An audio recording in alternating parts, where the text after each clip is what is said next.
আল্লাহ তাআলা পৃথিবীতে মানুষকে পাঠিয়েছেন দুটো কাজের জন্য, একটা ইবাদতের জন্য, একটা পরীক্ষার জন্য।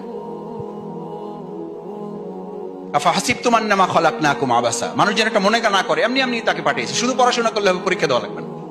এখন আমাদের কিছু ছাত্র এরকম পাবা যে শুধু পড়াশোনা করে, কোনো ফর্ম ফিল আপ নেই, কোনো রেজিস্ট্রেশন নাই, কোনো এক্সাম নেই, খুব ভালো ছাত্র, এরপর তাকে একটা সার্টিফিকেট দেওয়া হলো। এটা যেমন বিশ্বাস করো না, এই প্রক্রিয়াটা দুনিয়ার জন্য নয়, প্রক্রিয়াটা আল্লাহ তাআলা প্রদত্ত।